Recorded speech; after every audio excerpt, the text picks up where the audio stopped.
ధన్యవాదాలు. ముఖ్యంగా ఈ సమావేశానికి ఉద్దేశం అంటే మన గిరిజన సమైక్య కార్యదర్శి అధ్యక్షుడు గురించి విషయము. ఇక్కడ ఈ సమస్యల విషయాలను పోరాడటానికి కొన్ని గిరిజనుల మెయిన్ ఇంపార్టెంట్ ఏమంటే ఇక్కడ సైడ్ మన్యం కాడ నుంచి ఇక్కడ కిందికి వస్తే కోస్తా సైడ్ ఎక్కువగా ప్రాబ్లమ్స్ ఉన్నాయి. ముఖ్య ప్రాంతాలు అయితే మున్సిపల్ వాళ్ళ డ్యాముల గురించి కానీ ఇవి చేస్తారే మేము పేపర్లో పెట్టున్నాము, వీడియోలో పెట్టున్నాము. వాళ్ళ పరిస్థితులు చాలా దారుణంగా ఉన్నాయి. మనం మెట్ట ప్రాంతాలలో ఉన్నాం కానీ వాళ్ళ పరిస్థితి ఎవరు ఆలోచించారు. వాళ్ళ విషయాలలో మనం ముందు పోరాడాలంటే మనకు పార్టీ ఎజెండా కావాలి. దానికి ఆ ఎజెండాకు ప్రకారం మన రాసినారు మన నాన్నగారు.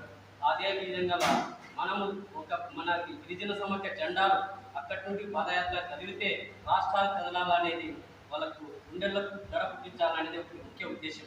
దాని ఉద్దేశానికి అందరం సహకరించాలని మనం కోరుతున్నాం. ఇంకొకటి అక్కడే కాదు, ఇక్కడ రాయలసీమ ప్రాంతాలలో కొండ ప్రాంతాలలో కూడా చాలా సమస్యలు ఉన్నాయి.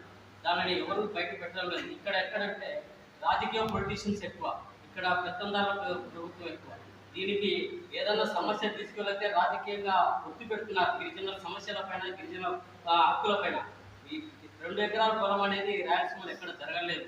ఇంటి స్థలాలకు వెళ్ళి ఏదైనా ఎంఆర్ఓలకు అర్జీలు ఇచ్చిన వారిపైన కేసు అలాంటి దాంట్లో నేను 2 కేసులు ఎదుర్కొన్నాను ఈ పోరాట విషయంలో.